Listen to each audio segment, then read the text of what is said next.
Ramadan Mubarak to everyone. Reading the Holy Quran, Sehri, Iftar, Masjid, eating together, praying together, fasting together. These are just some of the great blessings that we experience during the holy month of Ramadan. But there is so much more to the month of Ramadan. And to increase our understanding and get the most out of this holy month, we have with us today our special guest alim, Sheikh Abdul Jaleel Nawi. Sheikh Abdul Jaleel Nawi was born and raised in Accra, Ghana. He completed his Hausa studies in the Ahlul Bayt Institute in Accra and later in Qom, Iran. Sheikh Jaleel is a renowned speaker around the world and currently serves as the resident alim of the Adar-e-Jafriya Islamic Center in Burtonsville, Maryland. Sheikh Jaleel, Ramadan Mubarak to you, inshallah. We're very happy to have you with us today. I would just like to ask you, Sheikh, every year we prepare for the holy month of Ramadan.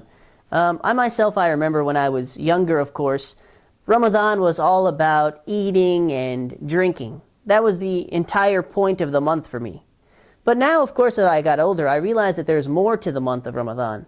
And I'd like to ask you, could you share with us some of the misconceptions that people might have regarding the month of Ramadan and how we can make the most out of this month?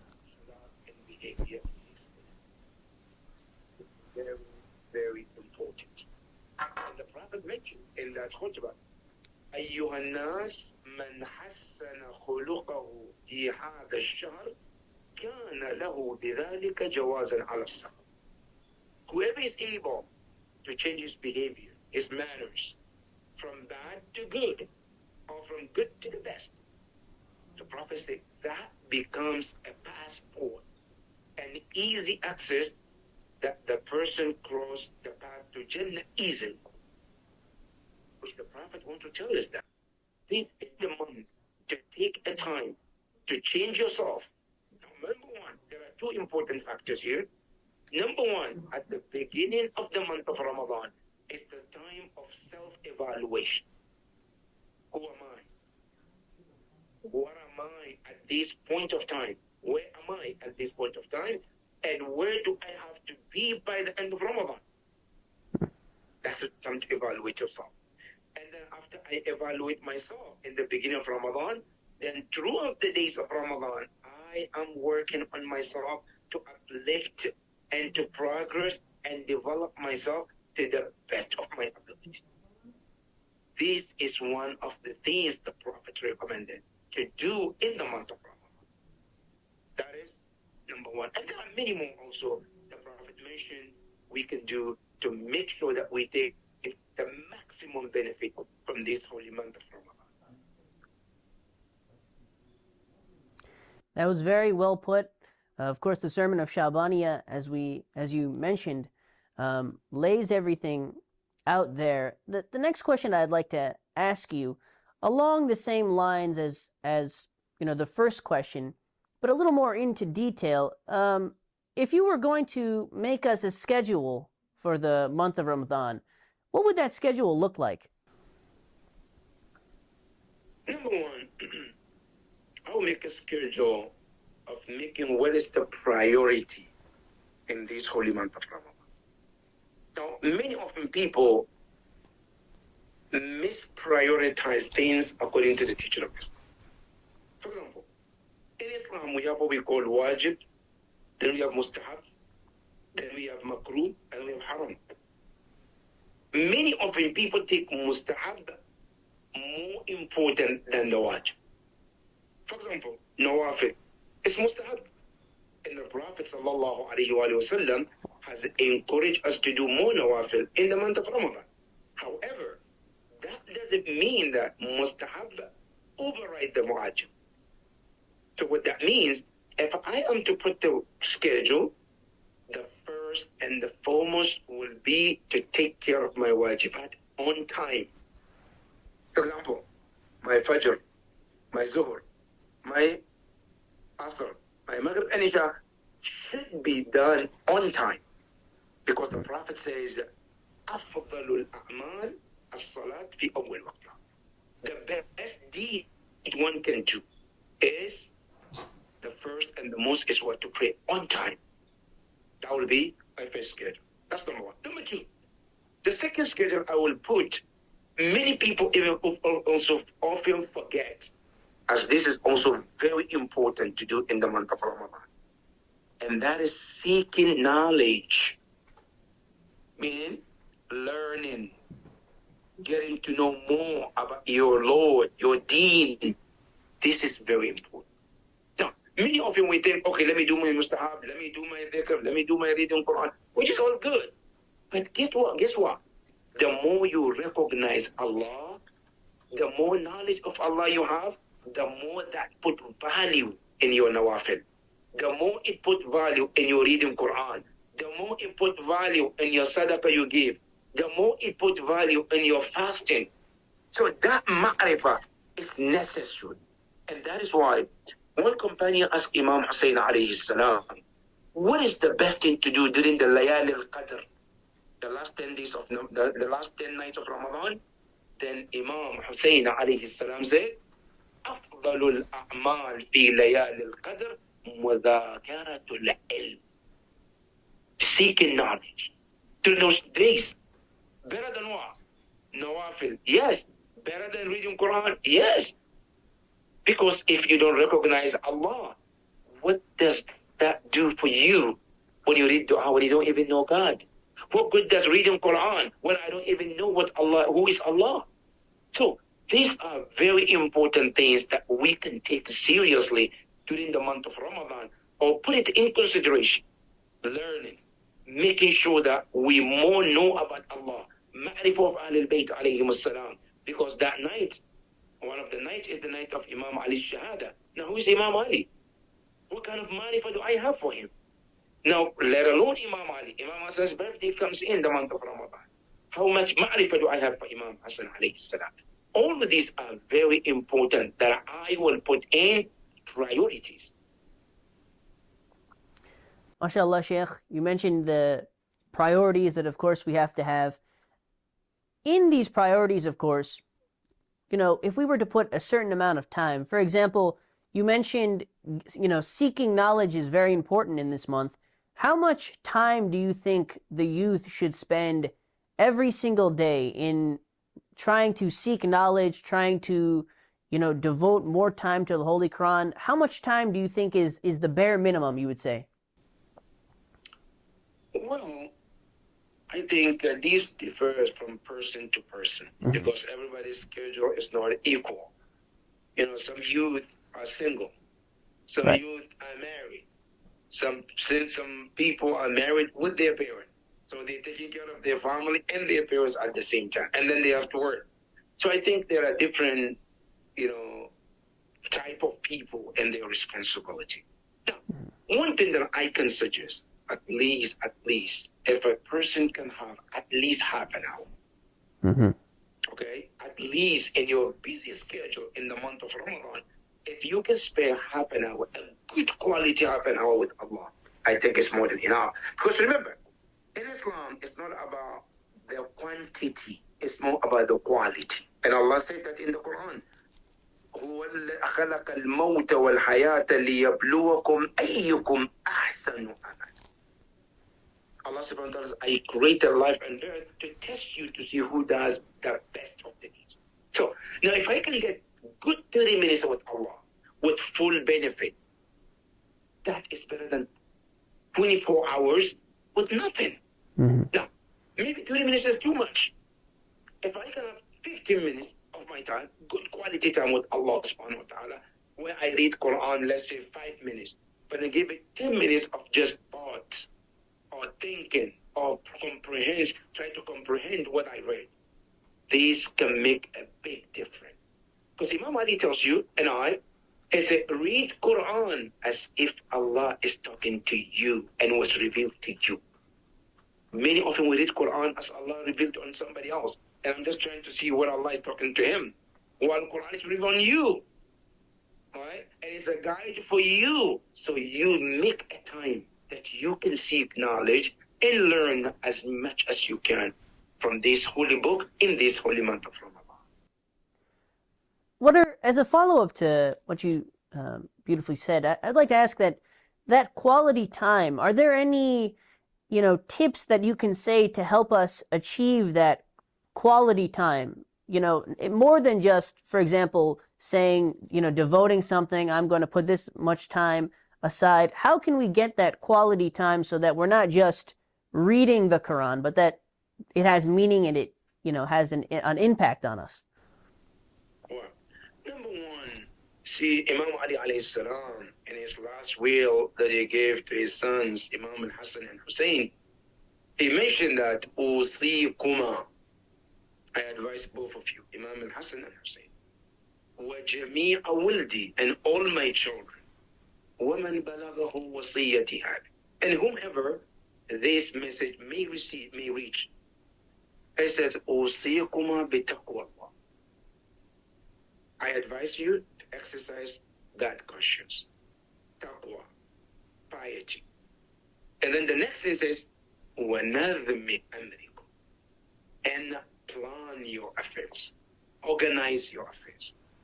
Now, what does it mean to organize your affairs? Now, many often time, we don't have that kind of organizing our affairs. Now, Rasul sallallahu alayhi wa sallam, in one hadith, he told us that he, as a prophet, he divides his 24 hours into five.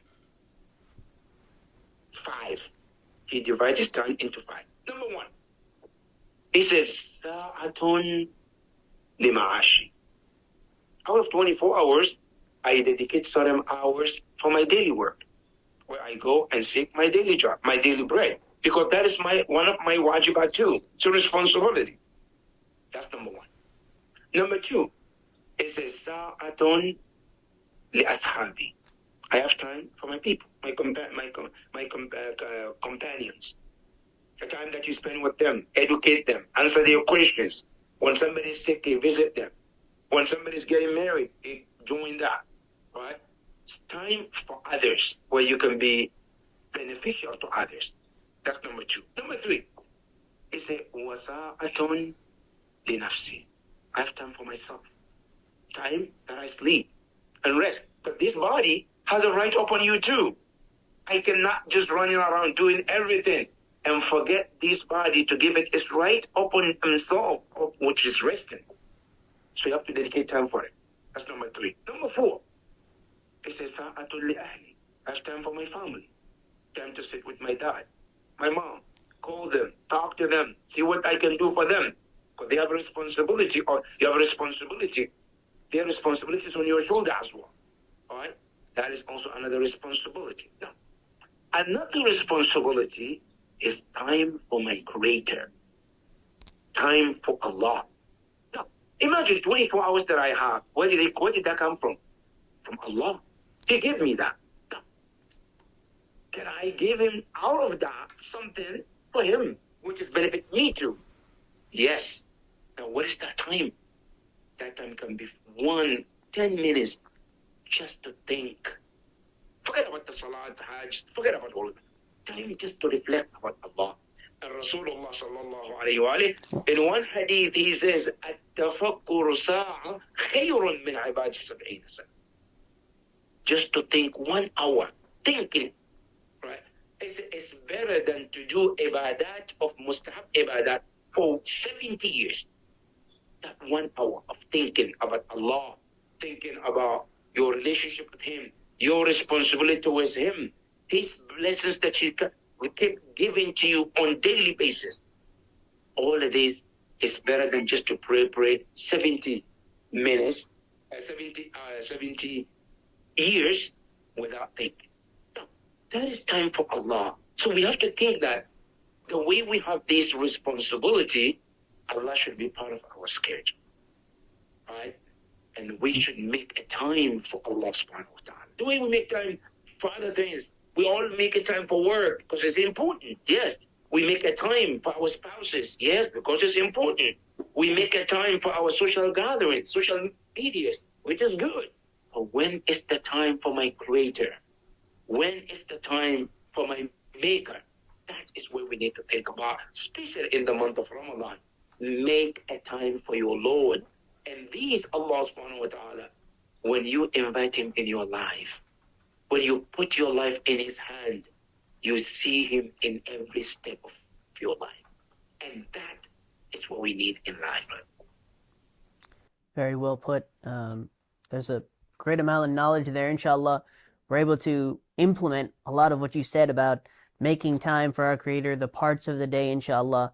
Now, to change course a little bit, a lot of people, I think, would like to know, of course, during Sehri time, a main emphasis trying to eat as much as we can, trying to drink as much water as we can. But what is recommended for Sehri time according to the Ahlul Bayt alayhi salam? Is there specific things that we're supposed to be eating, or is it just, the way that we're doing, have whatever you want? No, see, Allah subhanahu wa ta'ala said in the Quran, مَا فَرَّطْنَا فِي الْكِتَابِ مِنْ شَيْءٍ. Nothing ever been left in the Quran without Allah teaching us. Nothing we ever need in our life, in our future, and Islam didn't explain. Now, sometimes some things can be just highlighted and the details go to Ahlul Bayt alayhi salam. Now, everything we need, Quran has already put it out there. Ahlul Bayt already put it out there. Now, one thing we have to understand, Sahari is not just to fill my stomach. Sahari is not just to eat, so that way I can stay, because that defeats the purpose anyway. And that is why Ahlul Bayt even discourage us at the time of iftar to eat too much, to fill your stomach, so that I get to, whatever I miss the lunch, I need to double it for iftar. No, that's not the case, right? Ahlul Bayt alayhi salam, especially from Imam Ali alayhi salam, he gave us the gauge and the guideline how to eat and what to eat. Number one, they said never ever at any point of your life to feel like I have to eat unless you're hungry. لا تأكل حتى تجوع. Don't eat just because the food is there or have an access for food. No. They say eat when you're hungry. And the Prophet says, نحن معشر القوم لا نأكل حتى نجوع. They say we are human beings. We are not animals. We are human beings. So we only eat when we're hungry. It's not like animal which eat for the sake of eating. Now remember, the purpose of us on this earth is not to eat. It's rather to eat to gain the energy to do the ibadah of Allah subhanahu wa ta'ala. Don't make it sound like, oh, I'm living because of I have to eat. No. You're not created for food. You were created for greater purpose on this earth. And that is ibadah of Allah subhanahu wa ta'ala. Now, this ibadah of Allah cannot happen without food. You have to eat so you gain the strength so you can do the ibadah that Allah put you here for. Now, for that matter, Imam Ali alayhi salam said, when you sit at the table, at the suhoor, it's automatically divide your stomach into three. Good. 1/3 of it is to fill it with that food if you want. But is leave the table while you still want the food, which is opposite most of what we do. Because most of that, when we sit at the food, we eat until we reach to the max. Now I can't breathe. Sadaqallahu al-azim. Now I have to leave. No, that's not what the teacher of Ahlul Bayt said. Right? Now there are so many health problems that comes with that too. Right? But when you eat or 1/3 of your stomach, Imam Ali said, let me tell you, البطنة بيت الداء والحمية رأس كل دواء. Your stomach is the house of all your diseases. Most of disease that we have come from the food, from that disease. How do I protect myself from such disease? It's a والحمية, eating less. That is the best protection. So as-suhoor is not about eating so much. Just make sure that we follow this teaching of Imam Ali. Divide your stomach into three, fill 1/3, and leave the 2/3 without a food. And that is the best for you. Now, lastly, the moment we start eating and filling our stomach, it's like we're sharing the effect of our brain. Now, do you know how many people, the moment you become very full, the next thing comes in mind is what? A bed to sleep. Right? Mm-hmm. Now, when you eat 1/3 of your stomach, you get the energy you need, the brain function, and you get to go. And that is what we need to do. And that is also where we derive the strength for in this life. MashaAllah. Inshallah, I pray we were all able to learn something from that. It's most definitely very important thing that a lot of times we don't pay attention to. Like I said, a lot of people think sehri is just food, but no, of course, there are ways to do things. 1/3. Inshallah, I pray we're all able to implement that in our own sehri time, our own schedules. Well, that's all the time we have left for today. Alhamdulillah, we gained a lot from this program. Inshallah, Allah subhanahu wa ta'ala gives us the tawfiq to be able to implement a lot of what we learned, a lot about prioritizing our time, a lot about making time for Allah subhanahu wa ta'ala, reading the Quran and reading the Quran with quality time so that we get the most out of that time that we have. And inshallah, we get the most out of the month of Ramadan. Inshallah, Sheikh Jaleel, if you could please, if there's anything else you'd like to say on today's program. Thank you so much for inviting me. Thank you for this opportunity. Of course. I pray to Allah subhanahu wa ta'ala to increase your blessings, to connect with mu'mineen and mu'minat and humanity at large, and deliver this great message of Islam and Ahlul Bayt alayhi salam. And I pray to Allah subhanahu wa ta'ala to increase your success in what you do on daily basis, inshallah. Thank you for the opportunity. Inshallah. Thank you for joining us on today's program. Inshallah, we're going to, if you don't mind, we can read Allahumma kulli waliyaka for the safety and protection of our 12th Imam. Inshallah. Bismillahirrahmanirrahim. Allahumma kulli waliyaka al-Hujjat ibn al-Hassan salawatuka alayhi wa ala abaihi fi hadhihi as-sa'a wa fi kulli sa'a وليا وحافظا وقائدا وناصرا ودليلا وعينا حتى تسكنه أرضك دوعا وتمتعه فيها طويلا برحمتك يا أرحم Allahumma salli ala Muhammed wa ala Muhammad wa ajil. Once again, thank you, Sheikh Jaleel, for joining us on today's program. Thank you to our viewers for watching today's program. Assalamu alaikum wa rahmatullahi wa barakatuh. Khuda Hafiz. Wa alaikum assalam wa rahmatullahi.